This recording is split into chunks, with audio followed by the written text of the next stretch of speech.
মাওলানা তানবীর আক্তার। হাফেজ মাওলানা তানবীর আক্তার তোকি। নাম কি? মাওলানা তানবীর আক্তার তোকি। আলোচনা রেখেছেন মাওলানা তানবীর তাকি। ছোট্ট, বয়স কম, কিন্তু কাঁচা মরিচের মরিচ ছোট হলেও ঝাল বেশি হয়। কথা বলেন ঠিক কিনা? এই তানবীর তাকির কণ্ঠকে যেন আল্লাহ পাক কোরআনের হক কথার জন্য কবুল করেন, বলেন আমিন। দোয়া করি আল্লাহ তুমি ভালো জায়গায় পৌঁছিয়ে দাও, বলেন আমিন। আজকের মাহফিলের 2 দিন ব্যাপী মাহফিলের আমার আগে যিনি ওয়াজ করেছেন সমাপনী দিবসে মুত্তাসিলান ইশারের নামাজের পরে হাফেজ মাওলানা তানবীর আক্তার তোকি বারাকাল্লাহু ফি হায়াতি। আমার বন্ধুবর, আমার অত্যন্ত প্রিয়, অত্যন্ত কাছের, ওরও আজকে মাহফিল ছিল। আজকে ওরও গোমস্তপুরে মাহফিল ছিল। এখানে আমাকে অত্যন্ত স্নেহ করে, সম্মান করে, ভালোবাসে, চমৎকার আলোচনা করে কোরআন থেকে। এই তানবীর আক্তার তোকি, আল্লাহ পাক ওনার কণ্ঠ, ওনার যোগ্যতা, ওনার মেধাকে আল্লাহ পাক সারা পৃথিবীর জন্য মঞ্জুর করেন, বলে আমিন। ওনার ইলমিয়াতের মধ্যে আল্লাহ পাক বারাকাত বাড়িয়ে দেন, বলে আমিন। আল্লাহ পাক জগৎ বিখ্যাত একজন আলেম, আলোচক হিসেবে কবুল করুন, বলে আমিন। এই আল্লাহু আকবারের ধ্বনির এমন শক্তি, ইসলামের ইতিহাস পড়ে দেখবেন সাহাবায়ে কেরাম যখন যুদ্ধের ময়দানে ঝাঁপিয়ে পড়ত, শুধু তা নয়, সাহাবায়ে কেরাম যখন 1000 কাফেরের বিরুদ্ধে 313 জন যখন যুদ্ধ করেছিল, এই তাকবীরের ধ্বনি দিয়েই তারা যুদ্ধের ময়দানে ঝাঁপিয়ে পড়েছিল। শুধু তা নয়, শাহজালাল ইয়ামানি যখন তাকবীরের ধ্বনি দিয়েছিল, গৌর গোবিন্দের রাত প্রাসাদ ভেঙে টুকরো টুকরো হয়ে গিয়েছিল। কথা বলেন ঠিক কিনা? অতএব বর্তমান যুগেও যদি আমরা ইসলামের জন্য, কোরআনের জন্য নিজের আওয়াজকে বুলন্দ করতে পারি, কোন স্বৈরাচার, কোন দুর্নীতিবাজ, কোন ইসলাম বিদ্বেষী সমাজে জায়গা পাবে না। কথা বলেন ঠিক কিনা? সম্মানিত উপস্থিতি, কালামে হাকিম থেকে তেলাওয়াত করেছি। আল্লাহ রাব্বুল আলামিন বলেন, ইয়া আইয়ুহাল্লাযীনা আমানু দাখুলু ফিস সিলমি কাফা ওয়া লা তাত্তাবিউ খুতুওয়াতিশ শাইতান ইন্নাহু লাকুম আদুউম মুবিন।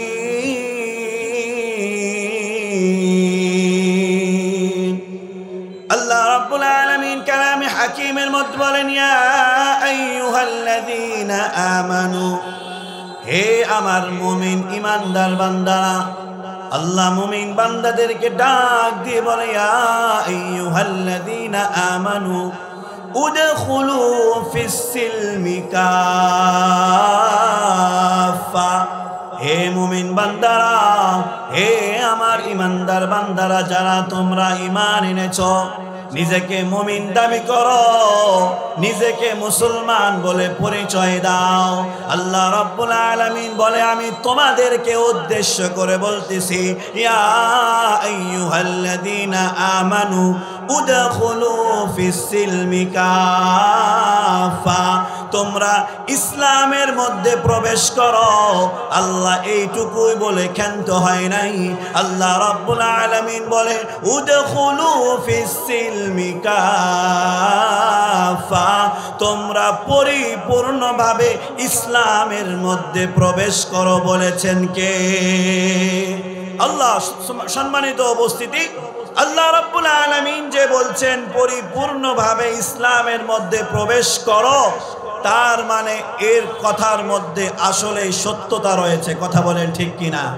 আমরা নিজেকে মুসলমান দাবি করি, নামের শুরুতে অনেক ব্যক্তি আছে, যদি মোহাম্মদ লেখা ছুটে যায়, অনেক ব্যক্তি আছে বলে, আমার নামের শুরুতে মোহাম্মদ বললেন না কেন, আমি তো মুসলমান। কিন্তু দেখা যায় নামের শুরুতে মোহাম্মদ ছুটে যাওয়ার কারণে যেই পরিমাণে পেরেশান হয়ে যায়, আমার জীবন থেকে আল্লাহ রাব্বুল আলামিনের কত বিধান ছুটে যায়, ইসলামের কত বিধান আমার আপনার জীবন থেকে ছুটে যায়, এই বিষয়ে আমার আপনার কারো চিন্তা নাই। কথা বলেন ঠিক কিনা? আল্লাহ রাব্বুল আলামিন বলেন, ইয়া আইয়ুহাল্লাযীনা আমানু উদখুলু ফিস ফিস-সিলমি কাফা। হে আমার মুমিন বান্দারা, হে ইমানদার বান্দারা, তোমরা ইসলামের মধ্যে পরিপূর্ণভাবে প্রবেশ করো। একদিকে ইসলাম মানি, অন্য ইসলাম মানি না। নিজের যতটুকু মনে হয় এতটুকুই আল্লাহর বিধান মানি, বাকি যতটুকু নিজের মন মতো মনে হয় না ততটুকু মানি না, এমন মানুষ বোধহয় আমাদের এই এলাকায় একটাও নাই।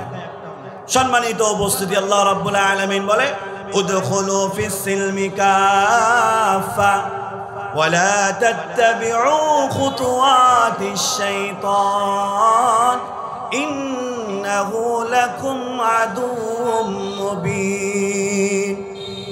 আল্লাহ রাব্বুল আলামিন আয়াতের পরের অংশে বলে, হে আমার মুমিন বান্দারা, এক নাম্বার ইসলামের মধ্যে পরিপূর্ণভাবে প্রবেশ করো। দ্বিতীয় নাম্বার আল্লাহ রাব্বুল আলামিন বলে ওয়ালা তাত্তাবিউ খুতুওয়াতিশ শাইতান।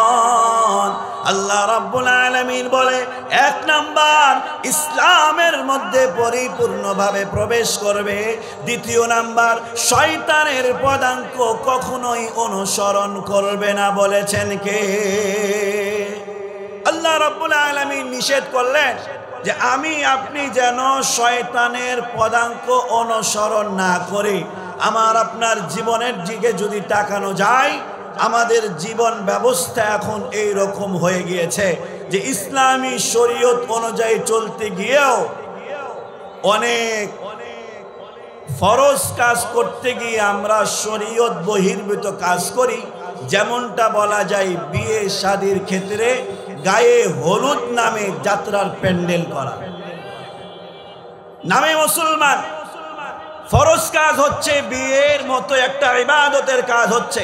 রাসূল করিম সাল্লাল্লাহু আলাইহি ওয়াসাল্লাম বলেন, স্বামী স্ত্রী যদি একসাথে ভালোবেসে একে অপরের সাথে গল্প করে, যেই সময়টুকু স্বামী স্ত্রী একসাথে কাটায়, আল্লাহর রাসূল বলে ওই সময়টুকুতে আল্লাহ রাব্বুল আলামিন তাদের আমলনামায় নফল ইবাদতের সওয়াব লিখে দেন। বলুন না সুবহানাল্লাহ। এইরকম মহৎ একটা গুরুত্বপূর্ণ কাজেও আমাদের এই বিয়ের মতো ইসলামের একটা বিধান পালন করতে গিয়েও গায়ে হলুদ নামে যাত্রার প্যান্ডেল আমাদের নিজেদের বাড়িতে হয়। কথা বলেন ঠিক কিনা? এখন বলতে পারেন যাত্রার প্যান্ডেল বলছেন কেন হুজুর? হ্যাঁ, আমাদের এই যাত্রার প্যান্ডেলে বাইরে থেকে ভাড়া করে নর্তকী নিয়ে আসা লাগে না। নিজের বাড়ির নিজের মেয়ে, নিজের চাচাতো বোন, নিজের খালাতো বোনগুলোই নর্তকীর পরিচয় দিয়ে থাকে। কথা বলেন ঠিক কিনা? আল্লাহ রাব্বুল আলামিন ডাক দিয়ে বলেন ওয়ালা তাত্তাবিউ খুতুওয়াতিশ শাইতান ইন্নাহু লাকুম আদুউম মুবিন। ঈমান এনেছো, ইসলামের মধ্যে পরিপূর্ণ প্রবেশ করবা। তৃতীয় নাম্বার কাজ, আল্লাহ রাব্বুল আলামিন বলে শয়তানের পদাঙ্ক, শয়তানের পথ কখনো অনুসরণ করা যাবে না। বলেছেন কে? কিছু সাহাবায়ে কেরাম তারা ঈমান আনলেন এই আয়াতের শানে নজুল। ঈমান আনার পরে তারা মুসলমান হওয়ার পরে রাসূল করিম সাল্লাল্লাহু আলাইহি ওয়াসাল্লামকে বললেন, ইয়া রাসূলুল্লাহ, দীর্ঘদিনের অভ্যাস যে আমরা শনিবারে ইবাদত করে থাকি, তো আপনি যদি আমাদেরকে ছাড় দিতেন যে আমরা তো ইসলাম গ্রহণ করেছি ঠিক আছে, তবে দীর্ঘদিনের আগের যে অভ্যাসটা যে আমরা শনিবার করে কিছু ইবাদত বন্দেগী করব, রাত্রিবেলা তাওরাত কিতাব পাঠ করব, এতটুকু সুযোগ দেয়া যায় কিনা? আল্লাহ রাব্বুল আলামিন এই আয়াতের শানে নজুল এইটা।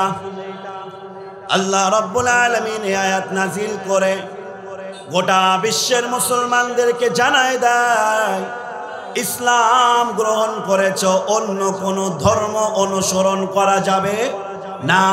আল্লাহ রাব্বুল আলামিন ওই সাহাবায়ে কেরামদের উত্তরে জানায় দেয়, ইয়া আইয়ুহাল্লাযীনা আমানু দুখুলু ফিস-সিলমি কাফা ওয়া লা তাত্তাবিউ খুতুওয়াতিশ শাইতান ইন্নাহু লাকুম আদুউম মুবিন। আল্লাহ রাব্বুল আলামিন আপনার আমার পয়গম্বর মুহাম্মদুর রাসূলুল্লাহ সাল্লাল্লাহু আলাইহি ওয়াসাল্লামকে জানায় দেয়, ইয়া রাসূলুল্লাহ আপনি আপনার সাহাবীদেরকে জানায় দেন তারা ইসলাম গ্রহণ করেছে, মুসলমান হয়েছে, অতএব অন্য কোন ধর্ম কখনো অল্প কিছু মুহূর্তের জন্য হলেও পালন করা যাবে না বলেছেন কে?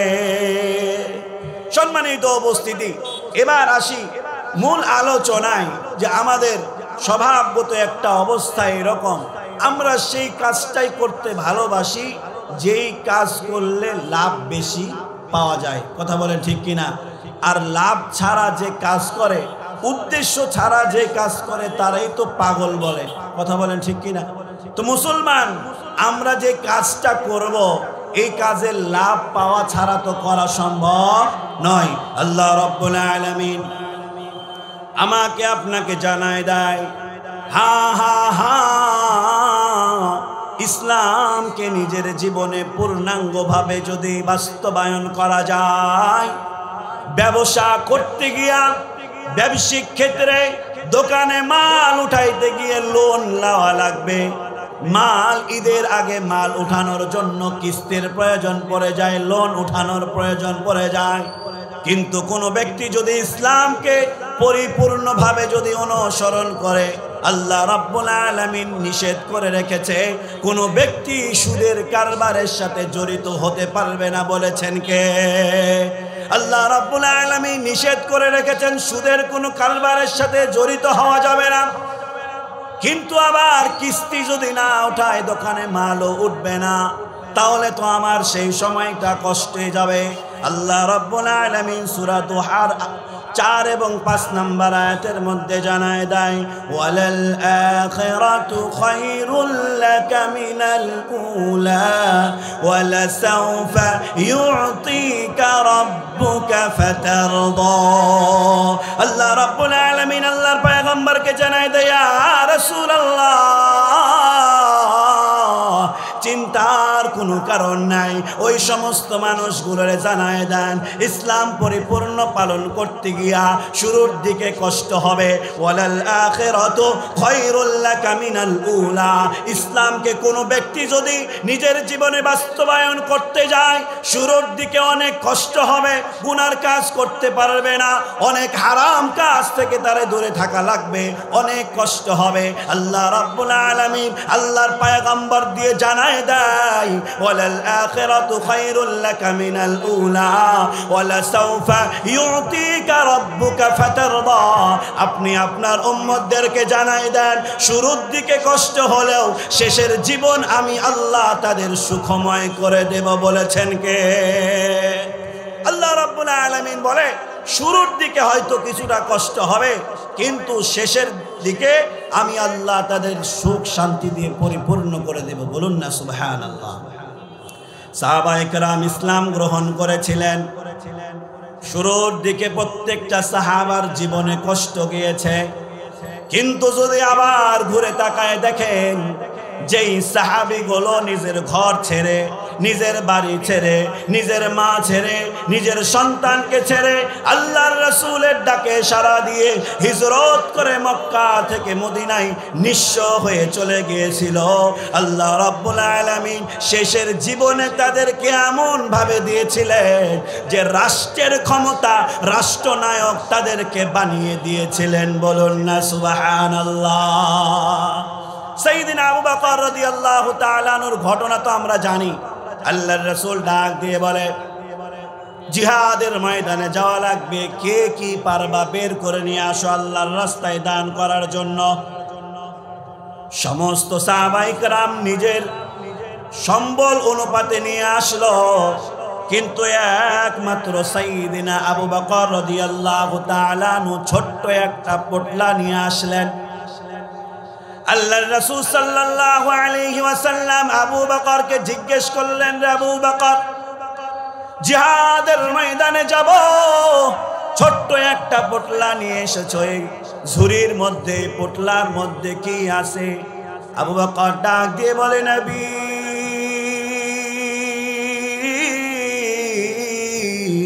আমার ঘরের ওই চালের এক কোনায় একটা সুই ছিল, সুইটা নিয়েছি, সুতা ছিল, সুতো নিয়েছি, কিছু ঘরের থালি বাসন ছিল, এই থালা বাসনগুলো আমি নিয়ে এসেছি।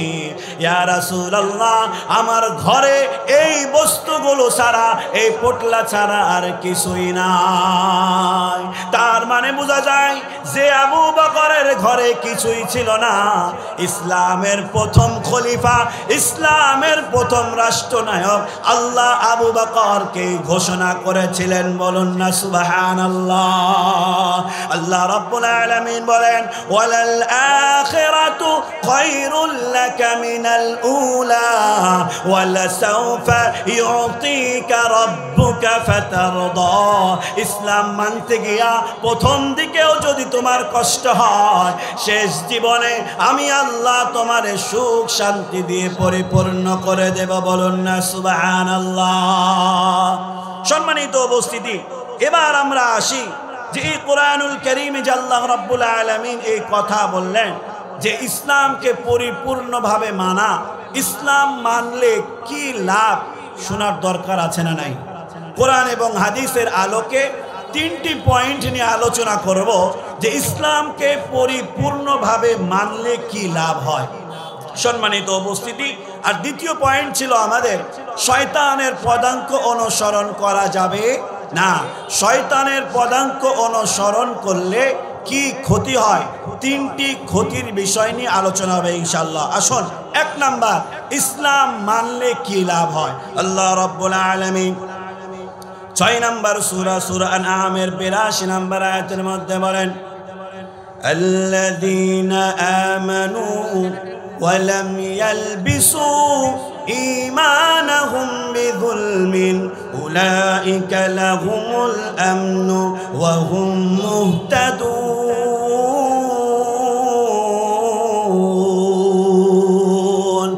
আল্লাহ রাব্বুল আলামিন এক নম্বর ঘোষণা দেয়, ইসলামকে যারা পরিপূর্ণভাবে মানবে, ইসলামের মধ্যে যারা পরিপূর্ণভাবে প্রবেশ করবে, নিজের ব্যক্তিগত জীবন, পারিবারিক জীবন, রাষ্ট্রীয় জীবন, ব্যবসায়িক জীবন, সব কিছুতেই যারা ইসলামকে বেশি প্রাধান্য দেবে, আল্লাহ রাব্বুল আলামিন তাদের জীবনটাকে এমন বানায় দেবে। আল্লাহ রাব্বুল আলামিন বলে, আমি তাদের জীবনটাকে শান্তি আর নিরাপত্তা দিয়ে পরিপূর্ণ করে দেব। বলুন না সুবহানাল্লাহ। আল্লাহ রাব্বুল আলামিন অন্য আয়াতের মধ্যে বলেন, ওয়া মান ইয়াত্তাকিল্লাহা ইয়াজআল লাহু মাখরাজা ওয়া ইয়ারযুকুহু মিন হাইসু লা ইয়াহতাসিব। কোন ব্যক্তি যদি আল্লাহকে ভয় করে, আল্লাহর উপরে ভয় করে, আল্লাহর সমস্ত বিধানগুলোকে পালন করে, আল্লাহ রাব্বুল আলামিন বলে, আমি তারে এমন ভাবে হেফাজত করব, এমন এমন জায়গায় সে আটকে যাবে, যেই জায়গায় তার মনে হবে এই জায়গায় বিপদ থেকে উদ্ধার করার আমার কেউ নাই। এমন পরিস্থিতি আমাদের আসে না?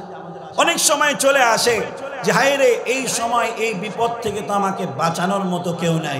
আল্লাহ রাব্বুল আলামিন বলে, ওই যে সময় তুমি মনে করো এই সময় আমাকে হেফাজত করার মতো, আমার পাশে দাঁড়ানোর মতো কেউ নাই, আল্লাহ বলেন, ওয়া মান ইয়াত্তাকিল্লাহা ইয়াজআল লাহু মাখরাজা ওয়া ইয়ারযুকুহু মিন হাইসু লা ইয়াহতাসিব। তুমি যতই বিপদের মধ্যে পড়ো, তোমাকে যতই কেউ নিয়ে ষড়যন্ত্র করুক, তোমার বিপদের মধ্যে ফেলবে, আমি আল্লাহ তোমার ওই বিপদ থেকে উদ্ধার করব। শুধু তা না, আমি আল্লাহ এমন জায়গা থেকে তোমারে রিজিক দেব যা তুমি কখনো কল্পনাও করতে পারবে না। বলুন না সুবহানাল্লাহ। আল্লাহ রাব্বুল আলামিন বলে যে ইসলামের মধ্যে পরিপূর্ণ প্রবেশ করো, তোমার শান্তি নিরাপত্তা দান করব আমি আল্লাহ। বলুন না সুবহানাল্লাহ। অনেক ব্যক্তি আছে যারা কোটি কোটি টাকার মালিক, কিন্তু রাত্রেবেলা ঘুম আসে না, এরকম মানুষ নাই? কিন্তু দেখা যায় সারাদিন যে বান্দাটা পরিশ্রম করে, কোনো পুঁজি খাটায় না, কোনো টাকা নাই, পুঁজি নাই, এই ব্যক্তিটা রাত্রিবেলা বাড়িতে গিয়ে এশার নামাজ আদায় করে খাওয়া দাওয়ার পরে ঘুমায় যায়। এমন ঘুম পারে অনেক মানুষের কাছ থেকে নিজে শুনেছি, তারা বলে রাত্রিবেলা আমরা স্বপ্ন দেখি না, এত ক্লিন ঘুম আমাদের হয়। কারণ অনেক সময় ভয়ঙ্কর স্বপ্ন দেখলে রাত্রিবেলা ঘুম ভাঙে না, ঘুম ভাঙার কারণে ঘুমটা পরিপূর্ণ হয় না।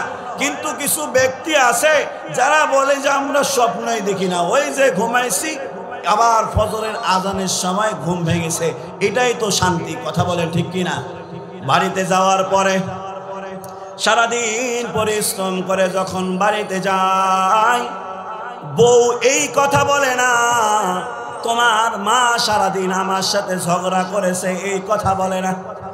বউ এই কথা বলে না টেবিলের উপরে খাবার দেয়া আছে নিজে খেয়ে নাও, এই কথা বলে না। বরং যারা ইসলামের মধ্যে পরিপূর্ণ প্রবেশ করেছে, যাদের পরিবার ইসলামের মধ্যে পরিপূর্ণ প্রবেশ করেছে, ওই পরিবারগুলোর অবস্থা এমন যেটাকে জান্নাত বলা যায়। স্বামী যখন বাড়িতে ঢোকে, স্ত্রী তখন স্বামীরে বলে আপনি মুখ হাত ধুয়ে আসেন, আপনার জন্য আমি খাবার রেডি করে বসে আছি। এটাই হচ্ছে স্বামীদের কাছে একটা স্বস্তির মুহূর্ত। কথা বলেন ঠিক কিনা? সম্মানিত উপস্থিতি, আল্লাহ রাব্বুল আলামিন বলে এক নাম্বার যারা ইসলামের মধ্যে পরিপূর্ণ প্রবেশ করবে, আমি আল্লাহ তাদেরকে শান্তি নিরাপত্তা দান করব। বলুন না সুবহানাল্লাহ। ইসলামের একজন প্রবীণ ব্যক্তি ছিলেন, যিনার বয়স এত বেশি ছিল যে উনি 120 বছর বয়সে ইসলাম গ্রহণ করেছেন। বলুন না সুবহানাল্লাহ। আল্লাহর রাসূলের সাহাবী হযরত সালমান ফারসি রাদিয়াল্লাহু তাআলা আনহুকে কাফের মুশরিকেরা মশওয়ারা করে টিটকারি করে ছোট করার জন্য সালমান ফারসিকে ডাক দিয়ে বলে, রে সালমান, তোমাদের মুহাম্মদ নাকি অনেক বড় ব্যক্তি সাল্লাল্লাহু আলাইহি ওয়াসাল্লাম।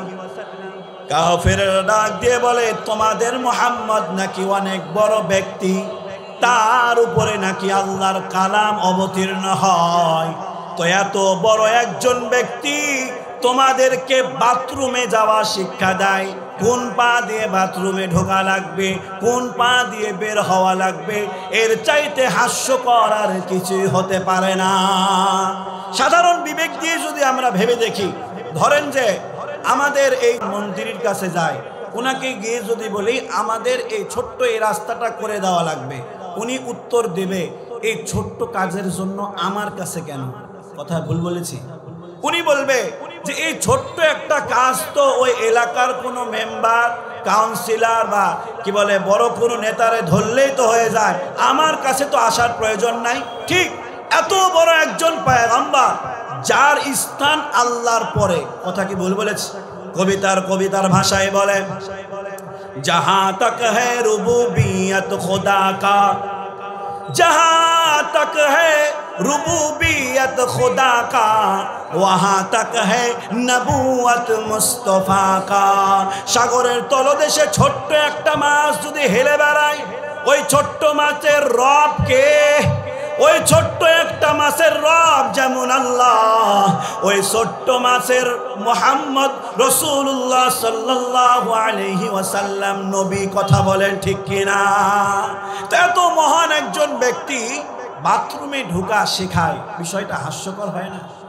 যে কলেজের প্রিন্সিপাল উনি এসে ঘরের সামনে ঝাড়ু দিচ্ছে, বিষয়টা এরকম হয়ে যায় যে এত মাস্টার থাকতে, ভাইস প্রিন্সিপাল, শিক্ষক যারা আছে এরা আছে, উনি কেন এই ছোট্ট একটা কাজ করবে?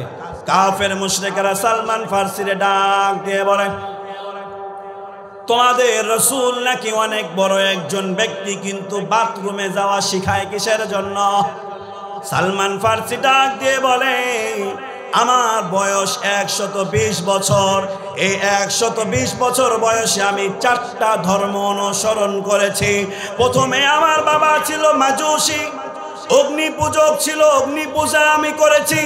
এরপরে খ্রিস্টান ধর্ম অনুসরণ করেছি, এরপরে ইহুদি ধর্ম আমি খুব কাছ থেকে দেখেছি, এরপরে ইসলামকে আমি পালন করি, ইসলাম গ্রহণ করেছি। ইসলাম ছাড়া অন্য কোন ধর্মের মধ্যে আমি এত সুখ শান্তি পাই নাই। বলুন না সুবহানাল্লাহ।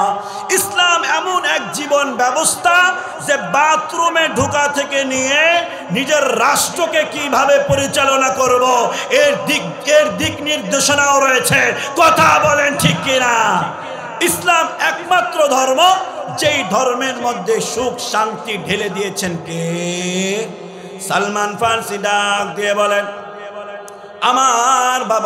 আমার বাবা অগ্নি পূজক ছিল, আমি আগুনের পূজা করতাম। এরপরে লম্বা ইতিহাস ঘটনাক্রমে সালমান ফার্সি বলে আমার খ্রিস্টানদের সাথে দেখা হয়ে যায়। রাসূলুল্লাহ সাল্লাল্লাহু আলাইহি ওয়াসাল্লামের জন্মের আগের ঘটনা। সালমান ফার্সি বলে অগ্নি পূজা আমি করতাম, শান্তি পেতাম না। এরপরে খ্রিস্টান ধর্ম অনুসরণ করা আরম্ভ করলাম।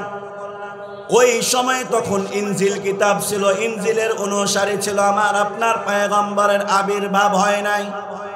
সালমান ফার্সি বলেন দীর্ঘদিন আমি ওই খ্রিস্টান ধর্ম অনুসরণ করার পরে আমার গুরু যারে আমি অনুসরণ করতাম এই যখন ইন্তেকাল করে, উনি ইন্তেকালের সময় আমার ডাক দিয়ে বলেন, সালমান,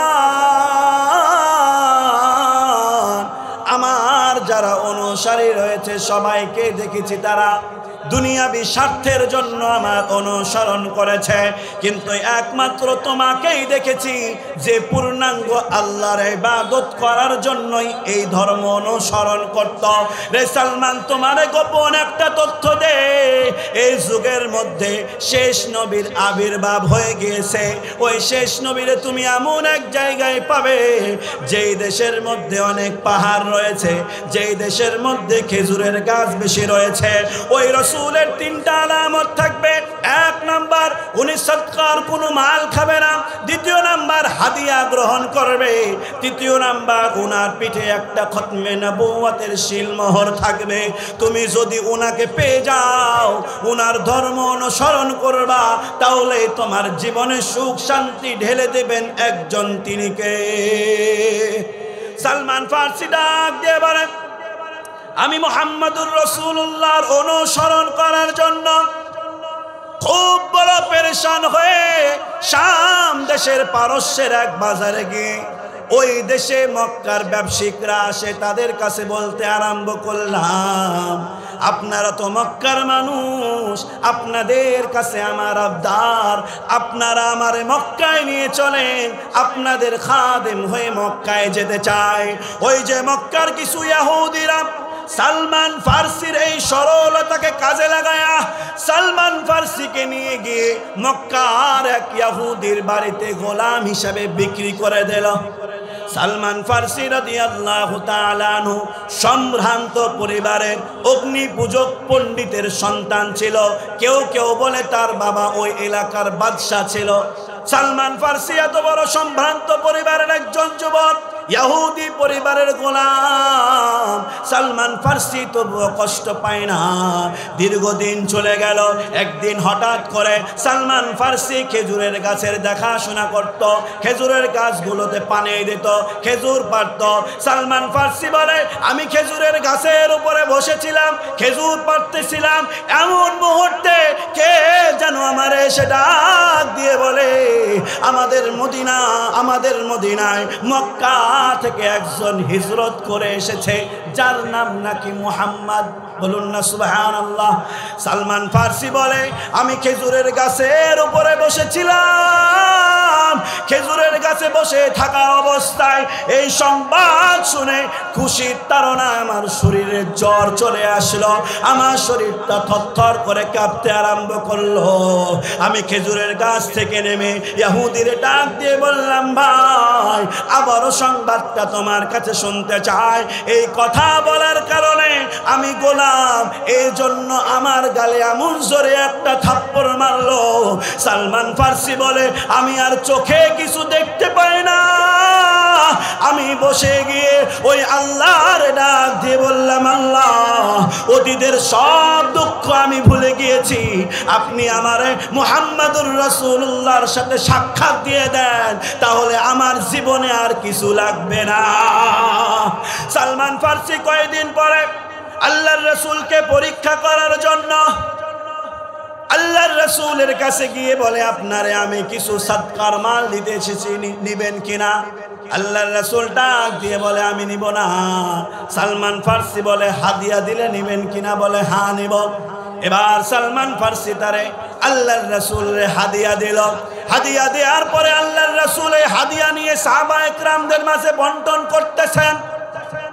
সালমান ফার্সি বারবার আল্লাহর রাসূলের পিছনে ওই খতমে নবুয়তের মোহর দেখার জন্য ঘোরাঘুরি করতেছে। আল্লাহর রাসূলকে আল্লাহ রাব্বুল আলামিন জানায় দেয়, নবী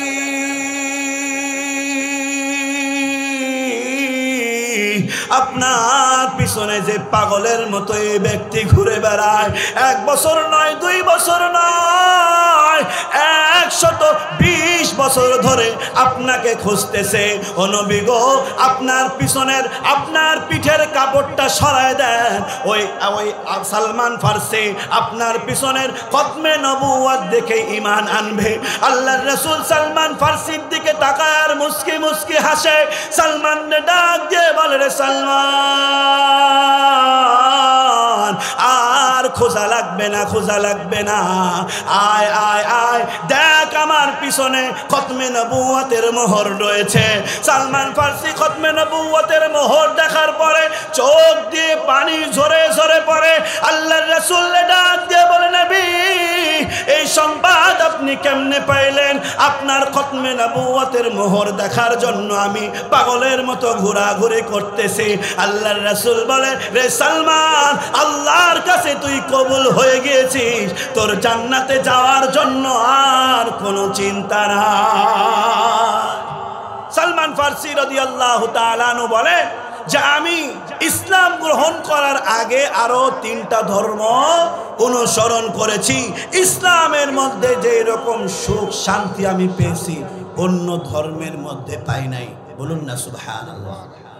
1 নাম্বার বললাম, ইসলামকে পরিপূর্ণভাবে মানলে আল্লাহ রাব্বুল আলামিন ওই ব্যক্তির জীবনে সুখ শান্তি ঢেলে দেবে। 2 নাম্বার, আল্লাহ রাব্বুল আলামিন সূরা নাহালের 97 নম্বর আয়াতের মধ্যে বলেন, মান আমিলা সালিহাম মিন যাকারিন আও উনসা ওয়া হুয়া মুমিনুন ফালানুহইয়ান্নাহু হায়াতান তাইয়্যিবা। আল্লাহ রাব্বুল আলামিন বলে, যে পুরুষ অথবা যে নারী ইসলাম গ্রহণ করলো, ইসলাম গ্রহণ করার পরে ইসলাম যেইভাবে বলেছে, কোরআন যেইভাবে বলেছে সেইভাবে নিজের জীবনকে পরিচালনা করলো, আমি আল্লাহ রাব্বুল আলামিন তাদের জীবনটাকে সুন্দর সুখময় বানায় দেব। শুধু তা নয়, তাদের জীবনে এমন অলৌকিক ঘটনা ঘটবে, তাদের মনে হবে আল্লাহ রাব্বুল আলামিন এই অলৌকিক ঘটনা ঘটায় দিয়েছে। বলুন না সুবহানাল্লাহ। আমার আপনার জীবনে অনেক সময় এইরকম ঘটে যায় যে সরাসরি মনে হয় যে এই জায়গায় আল্লাহ সরাসরি সহযোগিতা করেছে। কথা বলেন ঠিক কিনা? অনেক যুবক ভাই আছে মোটর সাইকেল চালায়, অ্যাক্সিডেন্ট হয়েছে, মোটর সাইকেলের কোনো অস্তিত্ব নাই কিন্তু সে বেঁচে আছে। এমন হয় কি হয় না? মোটর সাইকেলের অবস্থা হলো, কিন্তু ওই যুবকের কিঞ্চিত পরিমাণে হাতের এবং পায়ের চামড়া উঠলো, তাছাড়া আর কিছু হলো না। ওই মুহূর্তে সাহায্য করেছেন যিনি, তিনি কে? সম্মানিত উপস্থিতি, শুধু তা নয়, ইসলামের মধ্যে যদি মানুষ আমরা পরিপূর্ণ প্রবেশ করি, আল্লাহ রাব্বুল আলামিন আমাকে আপনাকে এমন অত্যাধিক ক্ষমতা দিবে, যেই ক্ষমতাগুলো আল্লাহ রাব্বুল আলামিন আগের সাহাবায়ে কেরামদেরকে দিয়েছে। কথা বলেন ঠিক কিনা? আচ্ছা, সহজ একটা বাংলা কথা বলেন তো, আল্লাহর রাসূলের সাথে আমাদের তো কোনো তুলনা হয় না, বা ইখতিলাফ আছে। কেউ কেউ বলে যে আল্লাহর রাসূল নূরের তৈরি না মাটির তৈরি। এরকম ইখতিলাফ আছে না, সেই দিকে না যায়। আল্লাহ রাব্বুল আলামিন কালামে হাকিমের মধ্যে বলেছেন যে আল্লাহ রাব্বুল আলামিনের পয়গম্বরের উপরে ওহী নাজিল হয়, তার মানে উনি আর আমাদের মাঝে অবশ্যই পার্থক্য আছে। কথা বলেন ঠিক কিনা? কিন্তু সাহাবায়ে কেরাম আর আমাদের মাঝে কি কোনো পার্থক্য আছে? আমলের দিকে বলছি না, এমনি শারীরিক দিক দিয়ে কি কোনো পার্থক্য আছে? পার্থক্য নাই। কিন্তু ওই সাহাবায়ে কেরামদেরকে আল্লাহ রাব্বুল আলামিন এমন ক্ষমতা দিয়েছিলেন যে সাইয়্যিদিনা ওমর ফারুক রাদিয়াল্লাহু তাআলা আনহু, সাইয়্যিদিনা আলী রাদিয়াল্লাহু তাআলা আনহু রাত্রিবেলা ফজরের যখন আজান দিল মসজিদে নববীতে এসেছে। মসজিদে নববীতে আসার পরে সাইয়্যিদিনা আলী রাদিয়াল্লাহু তাআলা আনহু উমর রাদিয়াল্লাহু তাআলা আনহুর খিলাফতের আমলে উমরের পিছনে নামাজ আদায় করলেন। নামাজ আদায় করার পরে একজন মহিলা এসে উমরকে বললেন, রে উমর, আমার গাছের প্রথম খেজুর আপনাদেরকে হাদিয়া দিলাম, আপনারা খান। ওমর ফারুক বললেন, এই খেজুরগুলো একটা একটা করে বন্টন করে দাও। সবার মাঝে সমানভাবে একটা একটা বন্টন করা হলো। ওই রাত্রিবেলা আর একটা ঘটনা ঘটেছিল। সাইয়্যিদিনা আলী স্বপ্নে যুগে দেখতেছিল আল্লাহর রাসূল মসজিদে নববীতে ফজরের নামাজ পড়াইলেন। নামাজ পড়ানোর পরে একজন মহিলা এসে খেজুর দিল। ওই খেজুরগুলো একটা একটা বন্টন করা হয়েছিল। স্বপ্ন যুগে আলী রাদিয়াল্লাহু তাআলা আনহু যখন খেজুর মুখে দিয়েছে, অমনি মুয়াজ্জিন সাহেব আসসালাতু খায়রুম মিনান নাওম বলে ডাক দিয়েছে। আলী রাদিয়াল্লাহু তাআলা আনহুর মুখে খেজুরের স্বাদ এখনো আছে। বলুন না সুবহানাল্লাহ। আলী রাদিয়াল্লাহু তাআলা আনহু নামাজের পরে ওমরের খেলাফতের সময় ওই যে মহিলা খেজুর দিয়ে গিয়েছে, ওই খেজুরটা যখন বাস্তব জীবনে মুখে দিয়েছে, আলী রাদিয়াল্লাহু তাআলা আনহু দেখে স্বপ্ন যুগে যে খেজুরের স্বাদ আলী পেয়েছে, বাস্তবেও সেই খেজুরের স্বাদ পাওয়া যায়। আলী রাদিয়াল্লাহু তাআলা আনহু ওমরকে ডাক দিয়ে বলেন, ওমর, আর একটা খেজুর কি আমারে দেয়া যায় কিনা? ওমরে ফারুক মুস্কি এসে ডাক দিয়ে বলে, রে আলী, স্বপ্নে যুগে তো আল্লাহর রাসূল তোমারে দুইটা খেজুর দেয় নাই। বলুন না আল্লাহু আকবার। আলী রাদিয়াল্লাহু তাআলা আনহু আশ্চর্য, এখন পর্যন্ত স্বপ্নের কথা নিজের বিবি কেউ বলে নাই। আলী রাদিয়াল্লাহু তাআলা আনহু ডাক দিয়ে বলে, রে ওমর, কেমনে কেমনে কে আপনারে খবর দিল? ওমর বলে, রে আলী, এই নগরীতে কে কি স্বপ্ন দেখে এই স্বপ্নের খবরও আল্লাহ আমারে জানায় দেয়। বলুন না সুবহানাল্লাহ। হযরত সাইয়্যিদিনা ওমর ফারুক রাদিয়াল্লাহু তাআলা আনহুর আমলে মিশরের গভর্নর ছিলেন আমর ইবনুল আস রাদিয়াল্লাহু তাআলা। মিশরে একটা নদী আছে, নদীটার নাম আমরা সকলেই জানি, কি বলেন তো? নীল নদ, জানি না? তো এই নীল নদের ওই সময় একটা কুপ্রথা ছিল, ওয়ামাকারু ওয়ামাকারাল্লাহ। আল্লাহ উত্তম পরিকল্পনাশীল। আল্লাহ রাব্বুল আলামিন কেন এই ঘটনা করে রেখেছিলেন জানা নাই। নীল নদের একটা বৈশিষ্ট্য ছিল, যখন আবাদ ফসল করা হতো ওই সময়টাতে খরার সময় নীল নদ শুকায় যেত। মিশরের একটা কুপ্রথা ছিল, ওই নীল নদের পাশে গিয়া কোনো রমণীকে যদি বলি দেওয়া হয় তাহলে নীল নদে পানি প্রবাহিত হওয়া আরম্ভ হইত। আমর ইবনুল আসকে জানানো হলো এই কাজটা এই বছর করেন। আমর ডাক দিয়ে বলে, এমন কুপ্রথার প্রতি ইসলাম কখনো বিশ্বাস করে না। দুঃখজনক হলেও সত্য, আমাদের যুগে, আমাদের দেশে, আমাদের পাড়া মহল্লায় এমনও কিছু ব্যক্তি আছে মাজারে গিয়ে মান্নত করে। কথা ভুল বলেছি মনে হয়? এখনো এরকম মানুষ আছে, তারা মনে করে মাজারে গিয়ে বাবার নামে মান্নত করলে দিয়ে দেবেন। দেয়ার মালিক একজন, তিনি কে? এবার আমর ইবনুল আস বললেন, না না, এই কাজ করা যাবে না। ওমরে ফারুকের কাছে চিঠি পাঠালেন।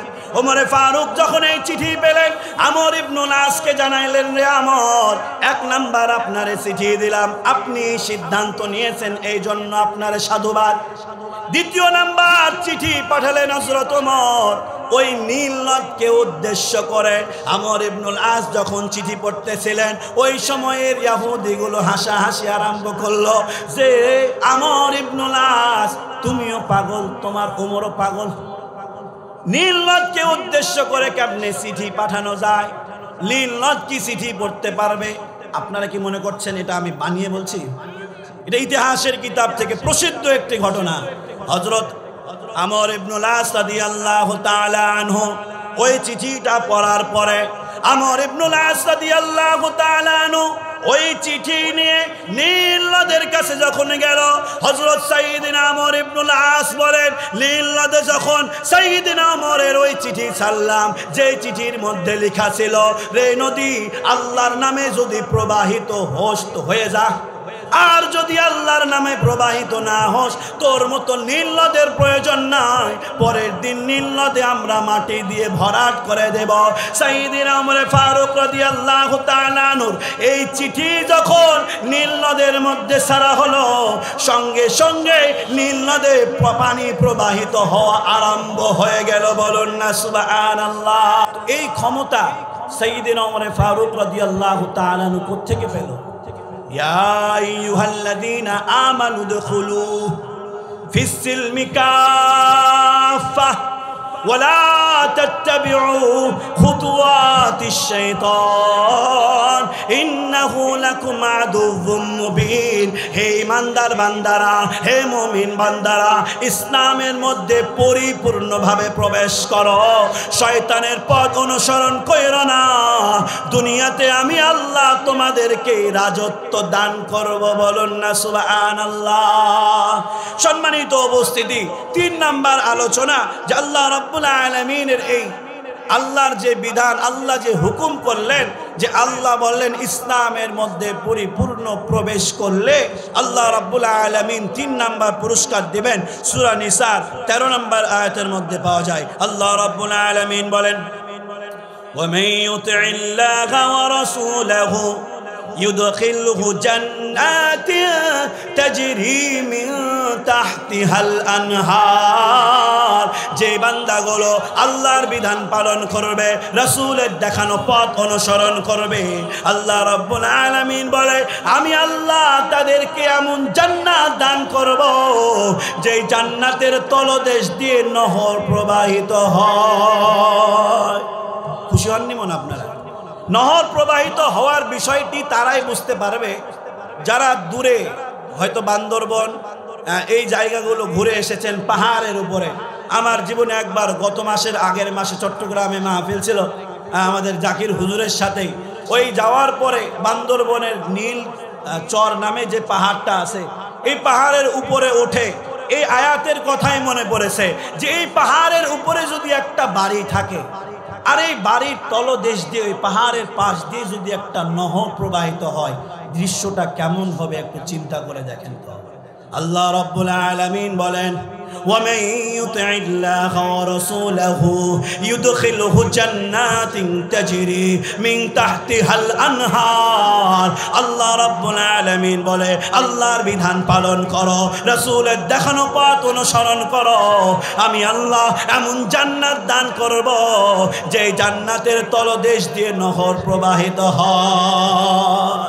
সম্মানিত উপস্থিতি, দ্বিতীয় বিষয় যেটি ছিল শয়তানের পথ অনুসরণ করলে আমাদের ক্ষতি কি, সংক্ষেপে বলি যে 1 নাম্বার, আল্লাহ রাব্বুল আলামিন সূরা মাইদার 91 নম্বর আয়াতের মধ্যে বলেন, আয়াত তেলাওয়াত করছি না, সময় শেষ। আল্লাহ রাব্বুল আলামিন সেই ব্যক্তিকে, যেই ব্যক্তি শয়তানের পথ অনুসরণ করবে, শত্রু দিয়ে তার জীবনটা ভরিয়ে দিবে। যারা ধরেন এই যে টেন্ডারবাজি করে, এটা মানে হালাল কাজ। যারা জোর করে মানুষের থেকে চাঁদা আদায় করে, এটা হালাল, নফল মনে হয়। হ্যাঁ, এই যে কাজগুলো করে তাদের শত্রু পয়দা হয় না? হয় না। বা যারা নেশা করে আসার পরে বাড়িতে ঢোকার আগে মহল্লার মানুষদেরকে শুদ্ধ ভাষায় গালি দেয়, গালি দেওয়ার পরে বাড়িতে ঢুকে প্রত্যেকটা গালিতে আল্লাহ একটা করে সওয়াব দিয়ে দেয়। আল্লাহু আকবার বলছে, কথা কি ঠিক নাকি ভুল? তো এই যে আপনি গালি দিয়ে ঢুকেছেন, শত্রু হয় কি হয় না? তো এই যে শয়তানের পথ অনুসরণ করলে শত্রু হয়। 2 নাম্বার, আল্লাহ রাব্বুল আলামিন সূরা বাকারার 168 নম্বর আয়াতের মধ্যে বলেন, মানুষকে ধাপে ধাপে গুনাহে টেনে নেয়। যারা শয়তানের পথ অনুসরণ করে তাদের জীবনটা দেখবেন যে গুনাহে জর্জরিত। লোন নিয়েছে, লোন এমন নেওয়া নিয়েছে যে বাড়ির সামনে সাইনবোর্ড টাঙানো আছে, এই বাড়িটি উমুকের দায়বদ্ধ, এমন হয় না? লোন নেওয়া মনে হয় হালাল আপনাদের মতে। তো এই যে আরো অনেক আস্তে আস্তে গুনার মধ্যে জর্জরিত হয়ে যায় কার পথ অনুসরণ করার কারণে, শয়তানের পথ অনুসরণ করারে। এরপরে সর্বশেষ যেটি, শয়তানের পথ অনুসরণ করলে মনে হয় জান্নাত পাওয়া যায়। হ্যাঁ, যারা শয়তানের পথ অনুসরণ করবে তাদেরকে আল্লাহ রাব্বুল আলামিন জাহান্নাম নামের বাড়িটিতে সুন্দরভাবে দিয়ে দেবেন। আল্লাহ রাব্বুল আলামিন মশওয়ারা করে বলে যে তাদেরকে জাহান্নামের সুসংবাদ দিয়ে দাও। সম্মানিত উপস্থিতি, আলোচনার সময় আমার শেষ। আল্লাহ রাব্বুল আলামিন বলেন, ইয়া আইয়ুহাল্লাযীনা আমানু দুখুলু ফিস-সিলমি কাফা ওয়া লা তাত্তাবিউ খুতুওয়াতিশ শাইতান ইন্নাহু লাকুম আদুউম মুবিন। যারা ইসলামের মধ্যে পূর্ণাঙ্গ প্রবেশ করবে, মানে নিজের ব্যক্তিগত জীবন, নিজের পারিবারিক জীবন, ব্যবসা করে ব্যবসাটাও ইসলাম অনুপাতে হওয়া লাগবে, সমাজও ইসলাম অনুযায়ী হবে, রাষ্ট্র যারা পরিচালনা করবে তারাও ইসলাম অনুযায়ী এই রাষ্ট্রকে পরিচালনা করবে। কথা বলেন ঠিক কিনা? অতএব সম্মানিত উপস্থিতি, আমার লম্বা আর কোনো কথা নয়, সময় এখানে শেষ। ইসলাম অনুযায়ী নিজের জীবনকে পরিচালনা করতে পারবো তো ইনশাআল্লাহ?